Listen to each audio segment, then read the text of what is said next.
નમસ્કાર મિત્રો મિત્રો આજે તમારી સમક્ષ વૃષભ રાશિના જાતકો માટે આ 3 માસ કેવા જવાના છે. 9મો માસ, 10મો માસ અને 11મો માસ. સપ્ટેમ્બર, ઓક્ટોબર અને નવેમ્બર વિસ્તારપૂર્વક દરેક વસ્તુની આપણે ચર્ચા કરશું. સાથે તમારા જીવનમાં આપનું જીવન સુખમય, આનંદમય, પ્રગતિમય બની શકે તેના માટે ઉત્તમ ઉપાય પણ દરેક વિશેષ ચર્ચા કરશું. મિત્રો, આ 3 માસની અંદર તમારા જીવનમાં ઘણા બધા ફેરફારો આવવાના છે. ક્યારે આવવાના છે, શું પરિવર્તન થવાનું છે, શું લાભ થવાનો છે, શું નુકસાનથી આપણે બચી શકાય, વિસ્તારથી ચર્ચા કરીએ. પણ એ પહેલા આપણે ગ્રહોની સ્થિતિને જાણી લઈએ. કયા ગ્રહો કઈ સ્થિતિમાં છે? તો સૌથી પહેલા ગુરુ મહારાજ કેન્દ્ર એટલે પ્રથમ ભાવમાં છે. મંગળ ભગવાન છે એ બીજા ભાવમાં છે, એટલે કે ધન ભાવમાં છે. બુધ ભગવાન છે એ ત્રીજા ભાવમાં છે. સૂર્ય ભગવાન છે એ ચોથા ભાવમાં છે. સાથે શુક્ર અને કેતુ આ બંને ગ્રહો 5મા ભાવમાં છે. અને શનિ ભગવાન છે 10મ ભાવમાં છે. રાહુ છે એકાદશ ભાવમાં છે. આ રીતે માસિક કુંડળીઓ બને છે. આ માસિક કુંડળીની અંદર સૌથી પહેલા વ્યક્તિત્વ કે તમારે આ જે ગ્રહોની સ્થિતિનું સર્જન થાય છે એમાં સ્વાસ્થ્ય બાબતમાં અને તમારો જે પ્રભાવ છે આ 3 માસમાં કેવો પડશે વિશેષ ચર્ચા. તો પ્રથમ ભાવ છે વ્યક્તિત્વના વિચાર અને સ્વભાવનો છે, અને 6મ ભાવ છે એ બીમારીનો છે. બંને ગ્રહોની સ્થિતિ જાણીએ તો આપની વૃષભ રાશિ છે. તો વૃષભ રાશિના સ્વામી થાય છે એ શુક્રદેવ થાય છે, અને શુક્રદેવ છે 5મ ભાવમાં છે, એટલે કે કેતુ સાથે છે. શુક્ર ભગવાન 5મ ભાવમાં હોવાથી આપના વ્યક્તિગત વિચારો કહીએ તો આ બાબતની અંદર આપને જે પણ નિર્ણય કરો એ ખૂબ જ સમજી વિચારીને આગળ વધવું જોઈએ.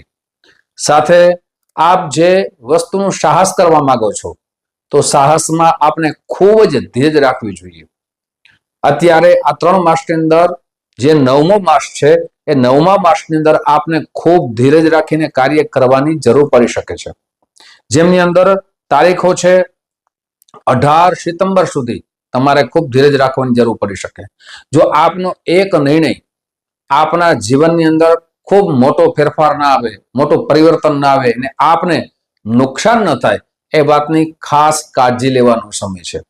આપ કોઈ બિઝનેસને લગતો નિર્ણય આપના માટે નુકસાનકારક ન બને એ આપને ખૂબ જ કાળજી રાખવાનો સમય છે. સાથે 6મ ભાવથી આપણે બીમારીને જોઈએ તો આ સમયની અંદર આપને આપના સંબંધો છે એમાં ખૂબ જ કાળજી લેવાનો સમય છે. આપના જીવનના જે પતિ પત્નીના સંબંધ હોય એ તો કાળજી લેવાનો સમય આગળ હું ચર્ચા કરશું, પણ આપના અન્ય સંબંધો છે એ સંબંધોમાં આપને કાળજી લેવી જોઈએ. સાથે અત્યારે કોઈ પણ મોટો બિઝનેસ કરતા પહેલા ભાગીદારીમાં કોઈ બિઝનેસ કરો છો ત્યાં સમજી વિચારીને ચાલવું જોઈએ. બીમારી બાબતની કરીએ તો બીમારીમાં ખાસ કરીને આપને ખાવામાં, પ્રવાસમાં, યાત્રામાં નીકળો તો આપને જે વસ્તુઓ છે એ વસ્તુ ખાવામાં આપનું સ્વાસ્થ્ય ન બગડે. 18 સપ્ટેમ્બર થી લઈ અને 1 માસ સુધી આપને પ્રવાસ, યાત્રા ખૂબ સાવધાનીપૂર્વક કરવું જોઈએ. મિત્રો, સ્વાસ્થ્ય બાબતની અંદર આપને ખાસ કરીને પેટના રોગથી સાવધાન રહેવાની જરૂર પડી શકે છે. સાથે આપને ચામડીના રોગથી આપને સાવધાન રહેવાનો સમય છે. તો આપ જેટલી સાવધાની રાખશો એટલી બીમારીથી આપને ખાસ કરીને રાહત મળશે. આપને કોઈ જૂની બીમારી ચાલતી હોય તો ત્યાં પણ આપને સમય સાથે ડોક્ટરને તપાસ કરાવવી જોઈએ. દવા ખાસ કરીને સમય સાથે લેવી જોઈએ. વ્યાયામ કરવો જોઈએ, જેનાથી આપની જૂની બીમારી પણ વધારે નુકસાનકારક ન બને એની કાળજી લેવાનો સમય છે. મિત્રો, આગળ આપણે વિદ્યાર્થી બંધુઓની ચર્ચા કરશું કે આ સમયમાં વિદ્યાર્થી બંધુઓને કાળજી લેવાનો સમય છે કે લાભ છે.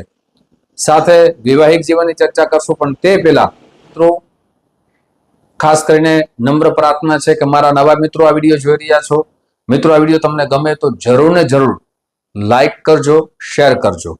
સાથે આ વિડીયોને જે પણ ચર્ચા કરીએ છે ચંદ્ર રાશિના આધાર ઉપર કરીએ છીએ.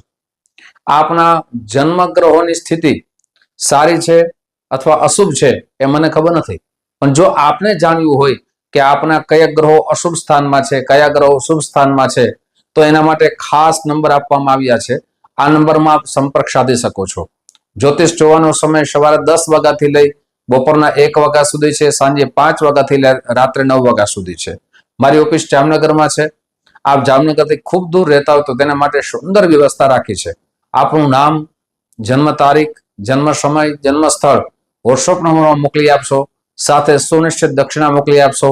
આપને કુંડલી મોકલવામાં આવશે. આપના જન્મ ગ્રહોની સ્થિતિ અનુસાર આપને શાસ્ત્રોક્ત ઉપાય બતાવવામાં આવશે. સાથે સ્થળ ઉપાય પણ બતાવવામાં આવશે, જેનાથી આપનું જીવન ઉત્તમ બની શકે. સાથે મિત્રો, ઘણી વખત એવું પણ બને કે જન્મના ગ્રહો અશુભ સ્થિતિમાં હોય અને અમે તમારી પાસે જે વર્ણન કરીએ એમાં કહીએ કે તમને શુભ લાભ થશે, તો ઘણી વખત અશુભ ગ્રહ હોય તો અશુભ ફળ મળે, પણ શુભ સ્થાનમાં હોય અને વર્તમાનના ગ્રહો પણ શુભ સ્થિતિમાં હોય તો એનું ઉત્તમ ફળ મળે છે. એટલે જન્મના ગ્રહો પણ જોવા ખૂબ જરૂરી છે. મિત્રો, હવે વાત કરીએ ખાસ કરીને વિદ્યાર્થી બંધુઓ માટે. તો વિદ્યાર્થી બંધુઓ માટે આ સમય 16 ઓક્ટોબર સુધી આપનું ધ્યાન છે એ વાંચનમાં લગાડવું જોઈએ. 16 ઓક્ટોબર પછી આપના જીવનની અંદર પરિવર્તન આવશે. આપ કોઈ પણ પરીક્ષા માટે ખૂબ તૈયાર છો, પણ એ પરીક્ષા દેતી વખતે આપને કાળજી લઈ, સાથે સંયમ રાખી અને ધ્યાનપૂર્વક દરેક પરીક્ષા દેવી જોઈએ. 16 ઓક્ટોબર પછી આપના જીવનમાં એ પણ પરિવર્તન આવી શકે કે આપનું જે વિદ્યાભ્યાસ છે એમાં કોઈ પણ રીતે બાધા આવી શકે, કોઈ પણ જાતના વિઘ્નો આવી શકે. તો એ બાધા કઈ રીતે આવે છે એની સાવધાની રાખવાનો સમય છે. આપ કોઈ ફોજની ઇન્ટરવ્યુ દેવા જાઓ, અથવા કોઈ સૈનિક છે, અથવા કોઈ પણ સરકારી કામકાજમાં આપણે ઇન્ટરવ્યુ દેવા માટે જઈએ તો એમાં કાળજી લેવાનો સમય છે.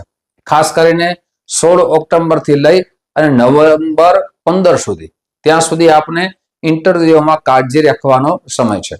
સાથે આપણે કોઈ પણ મોટી કોલેજમાં અથવા વિદેશમાં એડમિશનની ઈચ્છા છે તો આપને કાળજીપૂર્વક જેના ફોર્મ હોય એ ભરવા જોઈએ.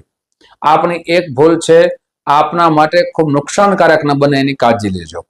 હવે વાત કરીએ વૈવાહિક જીવનની. તો વૈવાહિક જીવનના સ્વામી થાય છે એ મંગળદેવ છે, અને મંગળદેવ છે એ બીજા ભાવમાં છે, એટલે કે ધન ભાવ અને પરિવાર ભાવમાં છે. આપનું જે વૈવાહિક જીવન છે, ખાસ કરીને આપને જે 9મો માસ છે સપ્ટેમ્બર માસ, એમાં આપ બંને વચ્ચે ખૂબ પ્રેમ વધશે, એકબીજાની કેર કરશો, એકબીજા પ્રત્યેની લાગણી સમજશો. પણ 9મો માસ પૂરો થતા 10મા માસની શરૂઆત થશે, એટલે આપના બંને વચ્ચે વહેમ ઊભું ન થાય. એકબીજાની જે કેર કરતા હતા તેમાં કોઈ પણ પ્રકારે ઝઘડો ન થાય, વિવાદ ન થાય, એની કાળજી લેવાનો સમય છે. એકબીજાને જે અહમતા છે, અભિમાન છે, એનો ત્યાગ કરવો જોઈએ. સાથે એકબીજાના ક્રોધને કાળજીપૂર્વક આપને દબાવવો જોઈએ, એટલે ક્રોધ ન કરવો જોઈએ. સાથે આપના ઝઘડાથી આપના પરિવારના નુકસાન ન થાય એની કાળજી લેજો. મિત્રો, ચિંતા કરવાની નથી, તેના માટે ઉપાય સુંદર મજાના બતાવીશ. હવે વાત કરીએ ભાગ્યની. તો ભાગ્ય ભવનના જે અધિપતિ થાય છે શનિદેવ થાય છે, અને શનિદેવ છે એ 10મ ભાવમાં છે, કર્મ ભાવમાં છે, અને શનિ વક્રી પણ છે. શનિ ભગવાન વક્રી હોવા છતાં આપના જીવનમાં ભાગ્યોદય થશે. આપ જે કાર્ય કરો છો એ કાર્યમાં આપને સફળતા મળશે, પણ આપને શત્રુઓથી સાવધાન રહેવાનો સમય છે. આપના જે પણ આજુબાજુમાં આપના વખાણ કરતા હોય, આપની પ્રશંસા કરતા હોય, આવા જ અંદરથી શત્રુ હોય, આવા શત્રુથી આપણે સાવધાન રહેવાનો સમય છે. આપ જે પૂર્વમાં જે પૈસાનું રોકાણ કર્યું હતું એ રોકાણ આપના માટે લાભકારક બની શકે છે. પૂર્વની અંદર કોઈ પણ રીતે શેરબજારમાં આપને પૈસા રોક્યા હોય, અથવા કોઈ મકાન, પ્લોટ અથવા અન્ય જગ્યાએ પૈસા રોક્યા હોય, એનું વળતર આપને આ 3 માસની અંદર મળી શકે છે. ખાસ કરીને 22 નવેમ્બર પછી આપના જીવનમાં ઘણું પરિવર્તન આવશે. આપ જે ઈચ્છા રાખો છો એમાં પુરુષાર્થ તો ખૂબ જરૂરી છે, પણ પુરુષાર્થનું આપને ફળ મળશે. હવે વાત કરીએ કર્મભાવની. તો કર્મભાવના રાશિ સ્વામી પોતાની જ રાશિમાં છે, વક્રી થઈને બેઠા છે, પણ એના માટે પણ તમારા માટે કર્મનું આધ્યાત્મિક આપને ખાસ કરીને લેવાની જરૂર પડી શકે. આપ જે જગ્યાએ નોકરી કરો છો તો કોઈ પણ લોભન, એટલે કે કોઈના લોભ ના આવી જાવ, કોઈની માયામાં ના આવી જાવ, એની કાળજી લેશો. આપના સહકર્મચારી સાથે આપણે વિવાદ ન કરવો જોઈએ. આપના બોસ સાથે આપને સ્નેહપૂર્વક પ્રેમપૂર્વક આપને પોતાનું વર્તન કરવું જોઈએ. આપને પ્રમોશન થવાના સુંદર યોગ નિર્માણ થઈ રહ્યા છે, પણ આપનું જે અભિમાન છે એનો ત્યાગ કરીને આપને પુરુષાર્થ કરવો ખૂબ જરૂરી છે. સાથે આ સમયની અંદર, આ 3 માસની અંદર, ખાસ 10મા માસની અંદર આપ જે પણ નિર્ણય કરો કોઈની કુસંગતમાં ના આવી જાઓ, જેનાથી આપના જીવનની અંદર જે પ્રમોશનના સુંદર યોગ નિર્માણ થઈ રહ્યા છે એ બગડી ના જાય. આપને આધ્યાત્મિક તરફ વળવું જોઈએ, સત્કર્મ કરવા જોઈએ, આપના ઘરે સારી પૂજાઓ કરાવવી જોઈએ અને યાત્રા બની શકે તો આપના માટે ઉત્તમ બની શકે છે. ખાસ કરીને જે 10મા ભાવમાં શનિ ભગવાન છે, આપના જીવનની અંદર ખૂબ જ પરિવર્તન લાવશે. હવે વાત કરીએ ઉપાયોની, તો ઉપાયો આપના જીવનમાં ખાસ કરીને કરવાની જરૂર છે. આપને પ્રતિ દિવસે શુક્રવારથી આરંભ કરી અને શિવ સૂક્તનું એક વાંચન કરવું જોઈએ અથવા શ્રવણ કરવું જોઈએ. ઓમ દ્રામ દ્રીમ દ્રોમ શહ શુક્રાય નમઃ આ મંત્રની એક માળા અવશ્ય કરવી જોઈએ.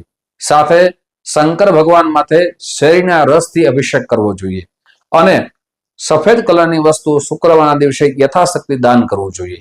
આ ઉપાય કરશો આપનું જીવન ઉત્તમ બનશે. મિત્રો, આ વિડીયો જે માધ્યમથી આપ જોતા હો, યુટ્યુબના માધ્યમથી જોતા હો તો અમારા ચેનલને સબસ્ક્રાઇબ કરી લેજો. ફેસબુકના માધ્યમથી જોતા હોય તો અમારા પેજને ફોલો કરી લેજો. ફરીથી મળશું. આપ સૌને મારા જય શ્રી કૃષ્ણ, મહાદેવ.